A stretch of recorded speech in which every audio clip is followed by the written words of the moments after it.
بسم اللہ الرحمن الرحیم۔ آپ پڑھ رہے ہیں اردو زبان کی دوسری کتاب کا سبق نمبر 10، ایک ہاتھی اور گیدڑ۔ نمبر 1، جنگلی ہاتھی کو گیدڑوں نے تاکا، آپس میں کہنے لگے جو کسی طرح سے یہ مارا جائے تو ہم کو با فراغت 4 مہینے کی خوراک ہاتھ لگے۔ ایک بوڑھے خرانٹ گیدڑ نے وعدہ کیا کہ دیکھو میں کسی حیلے سے یعنی بہانے سے اس کو ٹھکانے لگاتا ہوں۔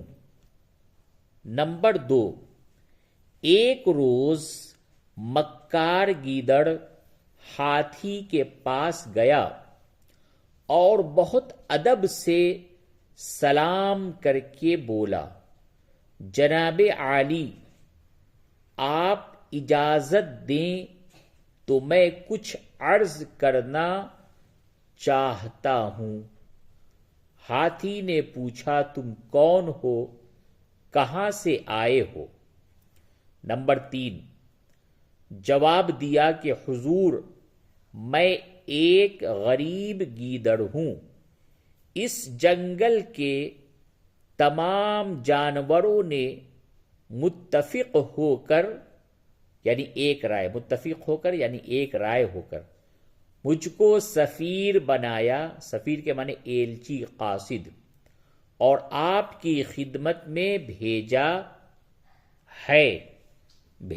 ہے تاکہ آپ کے سامنے سب کی خواہش ظاہر کروں۔ نمبر 4، حضور یہ ایسا وسیع جنگل ہے یعنی بہت بڑا جنگل ہے جس کا انتظام بغیر ایک زبردست بادشاہ کے نہیں ہو سکتا، اور جب تک اچھا انتظام نہ ہو کوئی جانور امن چین سے گزران نہیں کر سکتا۔ ہماری جنس میں حضور کے سوا کوئی بادشاہی کے لائق نہیں۔ اگر آپ اس بڑے منصب کو قبول فرمائیں، منصب کے معنی عہدہ، تو ہم سب بہت شکر گزار ہوں گے۔ یہ سن کر ہاتھی ذرا سوچنے لگا۔ نمبر 5، گیدڑ نے پھر کہا کہ حضور اس وقت سب قسم کے جانور اس صلاح میں شریک ہیں، کسی کو کچھ عذر یا انکار نہیں ہے، شاید دیر لگنے میں کسی کی رائے بدلے اور آپس میں پھوٹ پڑے، بہتر یہ ہے کہ جلد تشریف لے چلیے اور اپنی بادشاہی کا اشتہار دیجیے۔ نمبر 6، ہاتھی کو دولت اور حکومت کی طمع نے، لالچ نے ایسا لبھایا کہ فوراً گیدڑ کے ساتھ ہو لیا۔ چلتے چلتے ایک تنگ رستے سے گزرے جو ایک گہرے غار کے کنارے دور تک چلا گیا تھا۔ یہاں پہ رے چھوٹ گیا ہے، دور تک چلا گیا تھا۔ وہاں پہنچ کر گیدڑ نے اپنی چال تیز کی، ہاتھی بھی اس کے پیچھے لپکا۔ ناگاہ یعنی اچانک اس کا پاؤں پھسل گیا اور دھم سے گہرے غار کے اندر اوندھے منہ جا کر گرا۔ نمبر 7، جب یہ مصیبت پیش آئی تو بیچارہ ہاتھی چنگھاڑا اور بہت عاجزی سے گیدڑ کو پکارا، اے پیارے رفیق، کوئی ایسی تدبیر کر جو میری جان بچے۔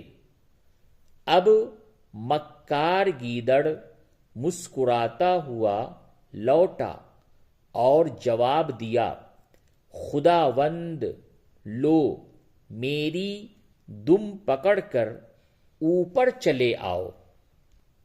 نمبر 8، اس وقت ہاتھی کو معلوم ہوا کہ جو کوئی لالچ کے مارے دغا بازوں کی بات پر فریفتہ ہوتا ہے، اس کا انجام تباہی اور بربادی کے سوا کچھ نہیں۔ آخر ہاتھی غار کے اندر پڑا پڑا مر گیا اور گیدڑوں کے غول نے اس کو تکا بوٹی کر کے بانٹ کھایا۔ اب اس سبق میں آپ نے جو کچھ سیکھا ہے اس کے اوپر ایک شعر یعنی قطع اس کو لکھا گیا ہے۔ قطع یعنی کہ جو اشعار ہوتے ہیں اس کا ایک پارٹ، اس کو قطع کہتے ہیں۔